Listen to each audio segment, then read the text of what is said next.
First Things First is sponsored by Ram Trucks, built to serve. What a day! What a day! What a day! What a day! Finally, it's come true. Finally, it's come true. I've been waiting since he was drafted from the University of Alabama. I've been waiting for this moment in front of the whole world. You did stay loyal. Oh. You never gave up hope.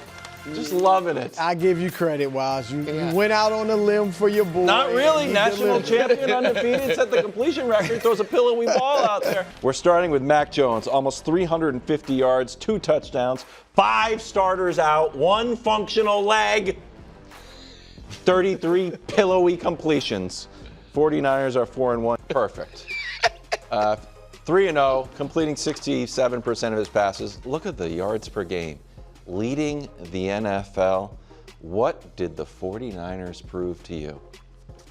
They're going to be – good job, KW. They're going to be a problem. No matter what. Sincerely, you have to give them credit. They are going to get healthier than they were yesterday. Yep. I am still nervous about Christian McCaffrey, because Shanahan's like, we got one healthy star, we're going to use him every play we can. And Christian McCaffrey. Okay, yeah, I'm talking about Christian McCaffrey. But they're, in my opinion, only competition in the division, Seattle and the Rams, because with respect to Arizona, Agreed. They've now got the head-to-head on those guys. Their defense, despite not having, the personnel they would hope, gives them a floor that is higher than they've had in years past. And I believe that Andy Reid is his own category, and I've said this for a long time, Kyle Shanahan is the best designer of offense in the NFL. And if you can, if you can get that type of performance from Mac Jones on a short week against a good defense, you could be a problem. So, credit to the Niners. I didn't have them in the playoffs for the year. They're now 4-1. I have to take them seriously as a playoff contender. I had them in the playoffs. It's hard to, I have thought since all these injuries happened, not just Purdy, but all of them, that's going to be tough. But I agree. First of all, Saleh is proven to be as good as advertised. Yep. They were 29th in the league last year. I know they had injuries, but most of those guys are gone now. Nick Bosa's out, and they're 8th in scoring defense at this point. And as good as Mac was, and we'll get to him obviously, that defense, punching out that ball from Kyron Williams, he was about to go in the end zone. That probably saved them the game. Definitely. With a minute left. They had another fumble. And so I think their defense is legit. And you're right. Look, Shanahan, Mac Jones has if you have certain skill sets, like even Purdy he's a fast processor and he can get the ball out quick. That's what Mac Jones does. That's why Shanahan wanted him in the draft. He knows, I guess, Trey Lance didn't have these skills. No. But certain skill set you have, you can cook in his system. Oh, yeah. And Mac Jones showed it. Go ahead, KW. If you got a drink, pour yourself a little bit of something. We're going to be here for a while. Okay. Let's be serious. Last night, Mac Jones had a career-saving performance. That career was mine. You laid out perfectly yesterday that I have been on a career cold streak talking about the Patriots. Yes. And I think my career was headed down just to a fanboy, a dressed-up fanboy who wears a tie. Yeah. As of yesterday, Jarrett the Javelin Stidham, not good. Dynasty gap year, not good. He's the baby goat, doesn't work. Take him to the hill. You nailed me on this. I was like, I'm right. My career's over. And then 24 hours later, Mac the Baby Jones goat hit. Mac the Baby Jones goat. You don't even get it. You didn't even say it right. I remixed. Okay. So here's why I think it's important and why I'm not moving off of the fact that he can be not only a competent quarterback, but actually one of the best quarterbacks in the league. Really? Here's the graphic. okay, from CBS. 3-0 record, 800 passing yards, 6 touchdowns, first 3 starts with the team since 1950. Mac Jones, we have a lot of these graphics where we're kind of like funny with the numbers, and it's like, oh, this guy's on the list. But what's the common denominator of these guys outside of Mahomes? Let's put Mahomes in another category. Mac Jones was on a bad, had some success, got into a bad system, bad coaching, fell, resurrected. Matthew Stafford was 74-90, got with Sean McVay, wins the Super Bowl, is now, some say, on a Hall of Fame trajectory. Kurt Warner, undrafted, bagging groceries, playing for the Iowa Barnstormers, shout out to Iowa Brew, Amsterdam Admirals, gets with Dick Vermeil and Mike Martz, and all of a sudden is a Hall of Famer. Now, is Mac Jones going to the Hall of Fame? That's probably a bridge too far. But is it fair to say that a lot of successful guys that we automatically just think are successful because they got into the right system, like Kurt Brock Warner Purdy. and like Brock Purdy a little bit. I mean, so this is, and again, today is your day. Well, it's our day a little bit, but just don't take shots at Mac this Jones. This is, and I think the proof is in the film and the game and what we're seeing. Mm-hmm. You were so nervous the Niners were going to lose. You, in the midst of all this, took a shot at Kyle Shanahan for his conservative play calling. That was not the right call. At the conservative play calling, where at the end of handing the regulation, ball off and sitting in the end zone, where he was afraid, and because you were afraid it was going to cost him the game. He thought he could cost him the game. He trusted the defense, but regardless.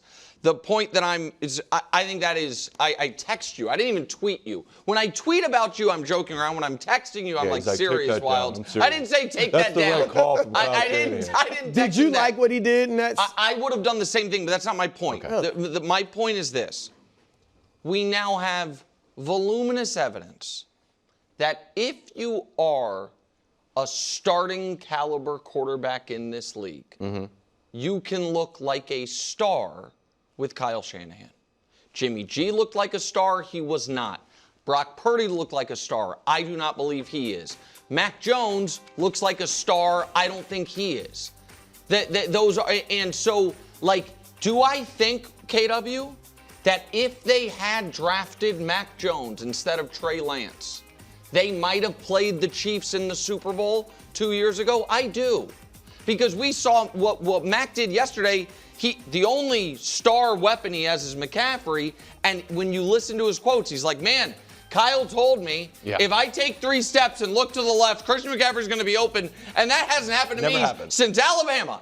And so, like, it's not that I think, like, Purdy's a bad player. It's that I think this is a massive statistical inflation because Shanahan is great, and I think we're seeing that. I would say Garoppolo didn't look like a star. He looked like a good quarterback. He never made the Pro Bowl or anything like that.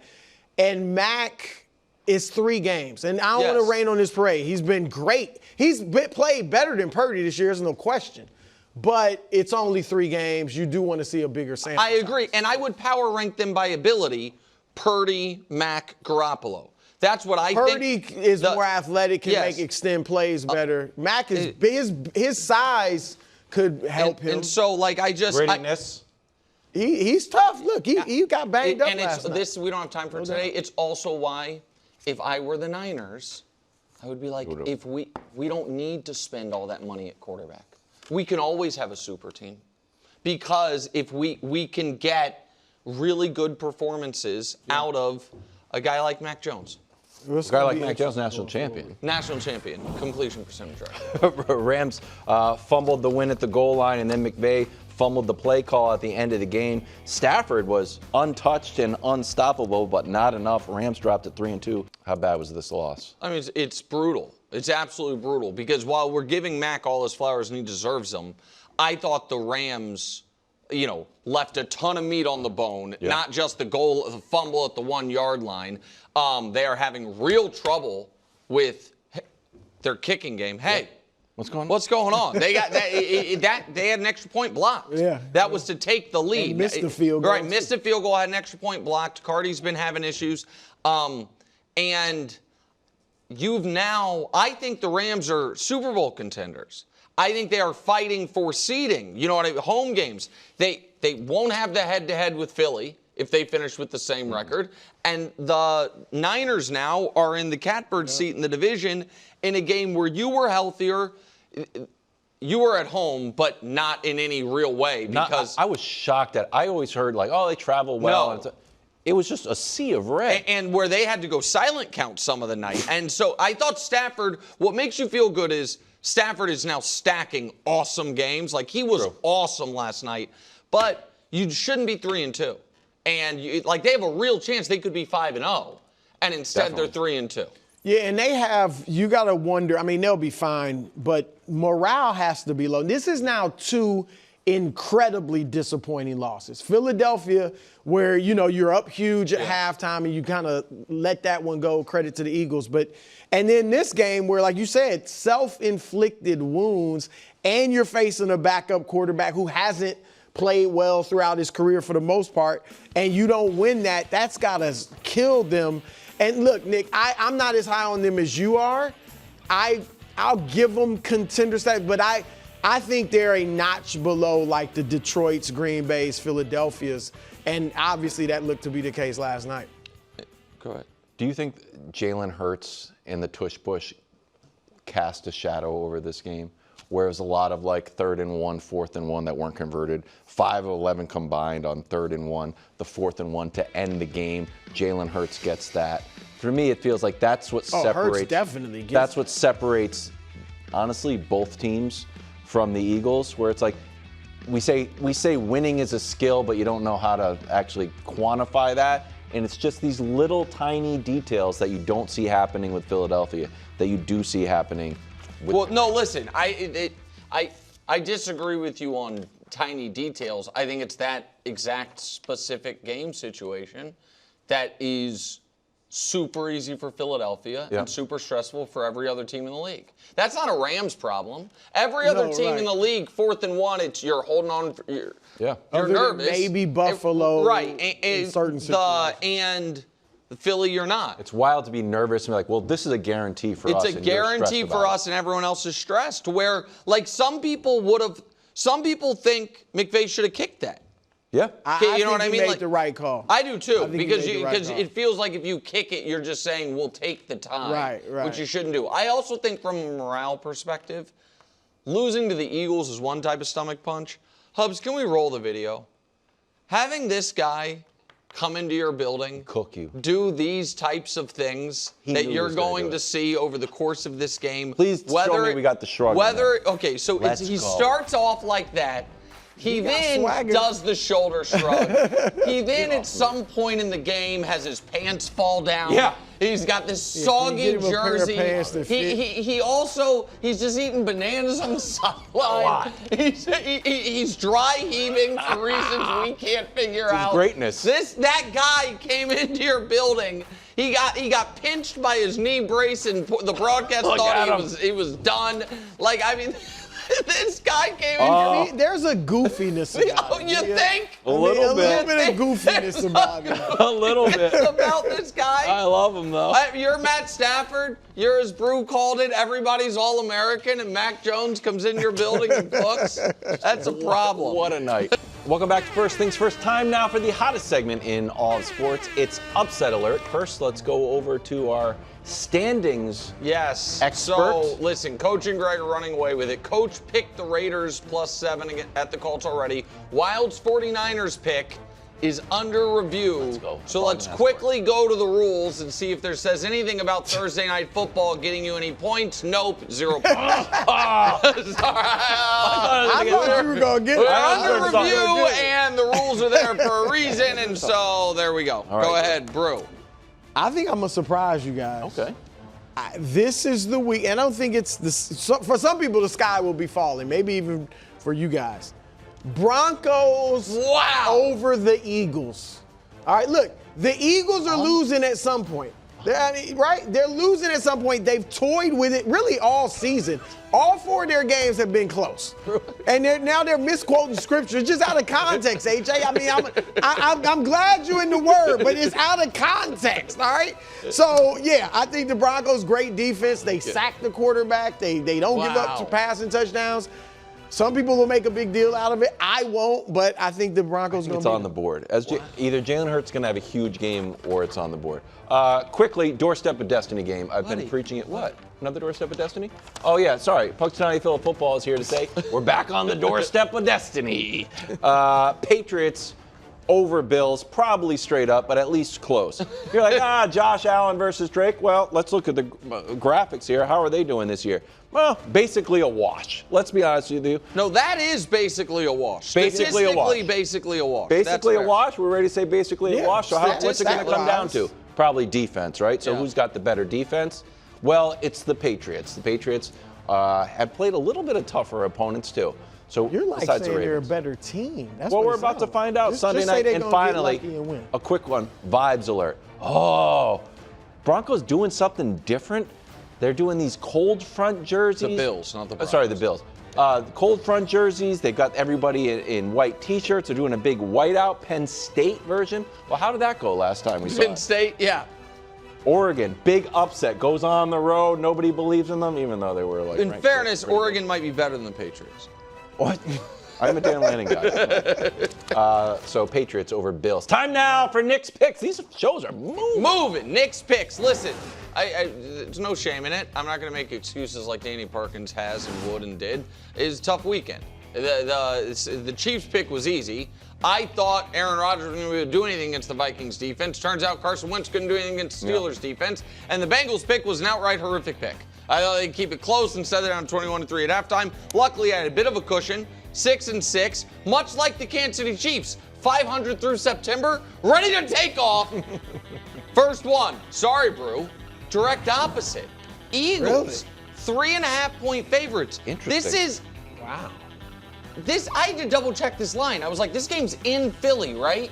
The game's in Philly. They're only 3.5-point favorites. The next time Bo Nix and the Broncos beat a good team will be the first time. That's a good point. The next time they beat a good team on the road will probably be 2027. I understand the Eagles have been winning ugly, and I bet this is ugly too. This feels like a weird score, like 26-21 or something. Like how they even get to that, but they win. Eagles cover. Next, direct oppo of Parco. I'll take the Raiders +7 at the Colts. I think in the summer, this line was Colts by 2 or 2.5. I understand the Raiders have been a little disappointing. The Colts have looked great.